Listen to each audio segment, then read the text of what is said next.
Let's start with the obvious things first. Walt Disney was not cryogenically frozen. He wasn't a kiddie fiddler, and while he did hang about with some anti-Semitic folks at one point in his life, he later distanced himself from them. But what about the rumors that Mickey Mouse was plagiarized? That Disneyland is full of corpses and kitty cats? And that Walt Disney secretly worked for the FBI? Yeah, they're all true. So let's find out why in our list of the 10 secrets of Disney.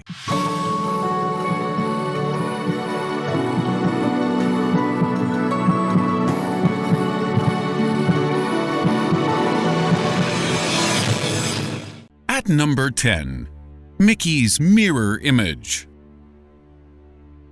Did you know that Walt Disney stole the idea of Mickey Mouse from himself?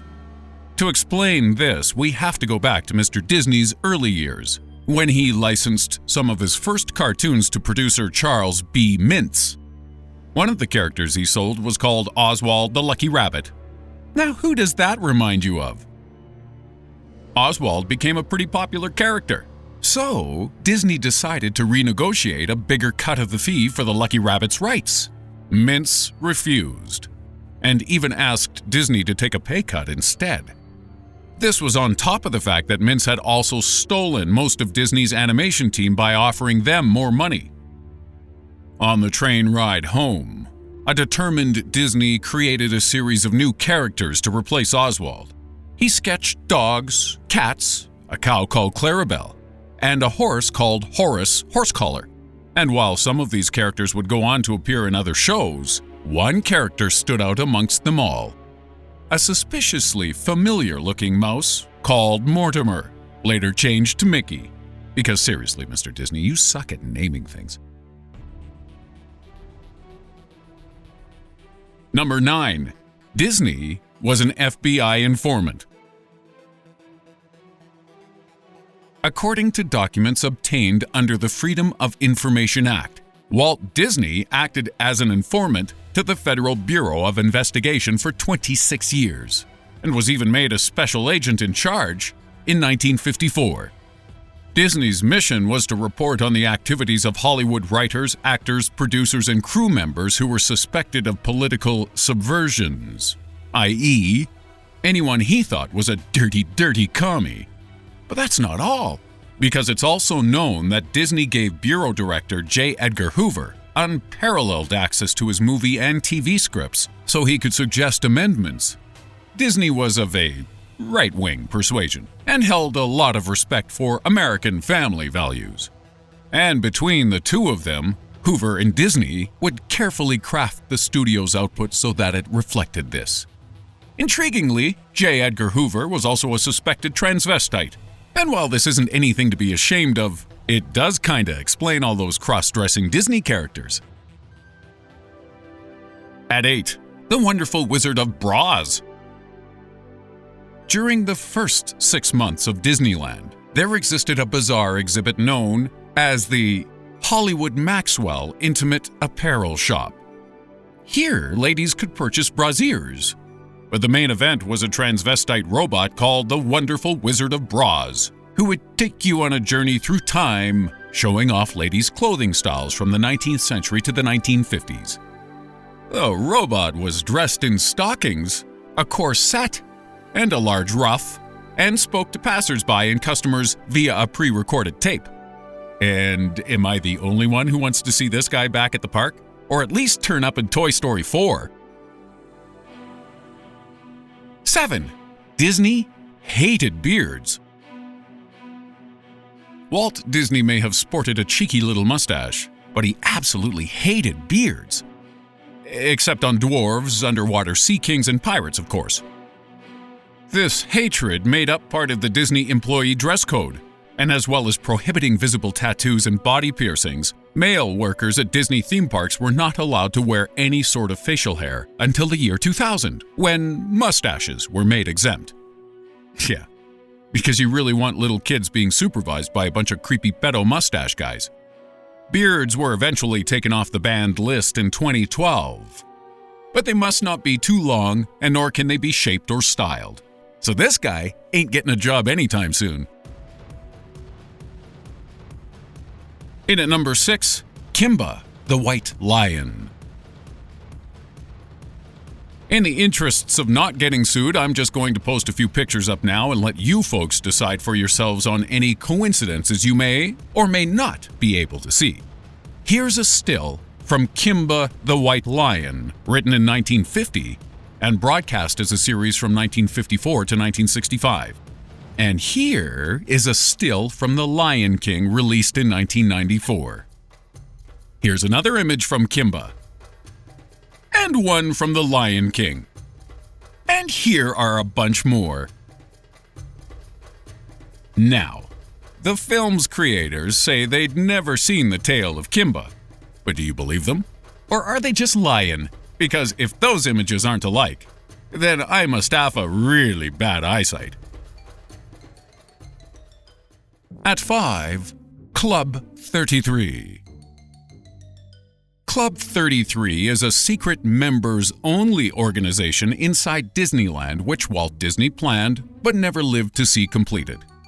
Hidden inside New Orleans Square, you can escape the crowds and get drunk on fancy cocktails away from the regular schmucks, if you can afford it.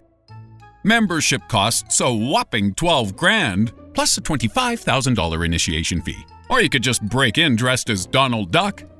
Seems easier. Some have linked this club to the Illuminati. And while we're not usually the kind of people to refute a tasty little conspiracy theory, the truth is it's mostly made up of celebrities, like Elton John and Tom Hanks. And I don't believe for a moment that the New World Order is being orchestrated by Rocket Man and Forrest Gump. Number 4. Hey Bonesy. When Disneyland's Pirates of the Caribbean ride first opened in 1967, some people complained that the skeleton props used to decorate the attractions weren't realistic. So, rather than the obvious solution of kicking the designers' butts to doing a better job, the park procured real human bones from the UCLA Medical School. These bag of bones were positioned playing chess, sat on a pile of gold coins, and one was even posed standing up dressed as a captain with a sword through its ribs. Just imagine going to Disneyland and your mom points out that your real father has stood in the corner groping Keira Knightley. Hey, Pop! Nice work. Shockingly, it's much cheaper to use actual skeletons rather than realistic-looking fake ones. And while Disney claims they've since removed the real human bones, nobody can be sure if they're telling the truth. One thing is for certain, there are still a lot of dead folks at Disneyland. Number 3. Disney parks are secret cemeteries. Because Disney theme parks are such magical places, they often hold fond memories for many families.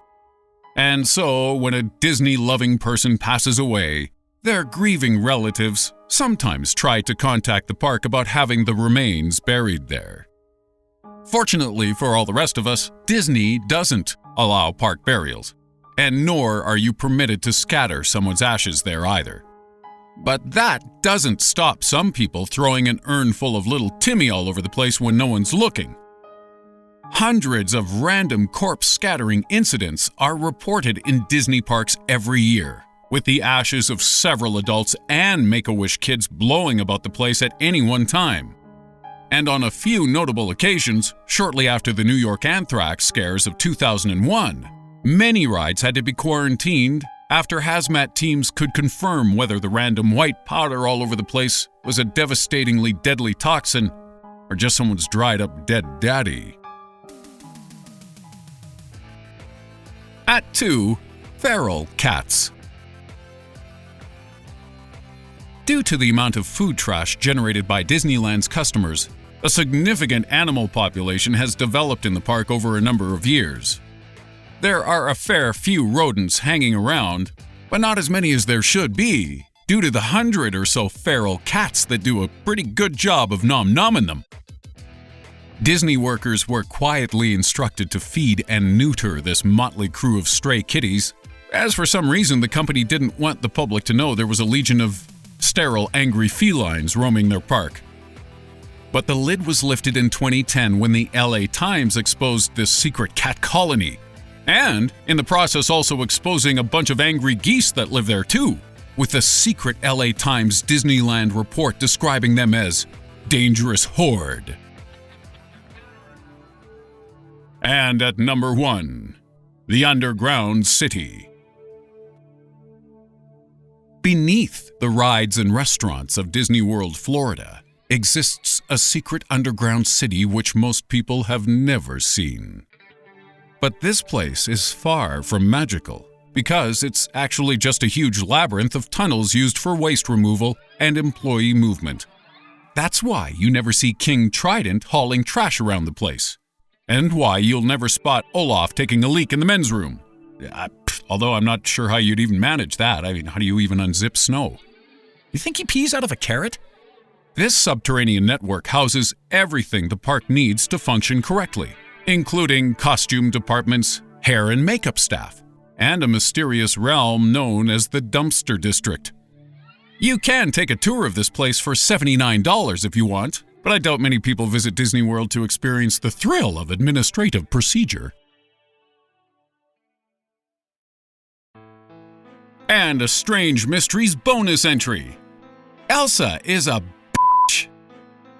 On a recent Reddit thread where a former Disney employee conducted an Ask Me Anything, a man who played Goofy at Walt Disney World for the past 20 years admitted that some of the people there take their role a little too seriously. Posting under the pseudonym I Have Another Identity, he told Redditors how performers whose faces are visible seem to think they're on Broadway, and that they demand respect because of this. But the most damning indictment was of those who play new characters such as Elsa and Anna, as he described them as acting like the cool kids in a high school cafeteria. Apparently, they like to separate themselves from the old characters like Snow White and Mary Poppins, while glaring at them mockingly from across the table. I wonder who plays the dreamboat captain of the football team. It's probably Hans. Girls love a bad boy. I know I sure do. And that's our list. Did you know I only included that bonus entry because apparently I cannot count to 10? Hooray me! Next up, we've got a video of unsettling messages found in Disney movies, which you might like as well. There's definitely 7 in this one. I checked it to make sure.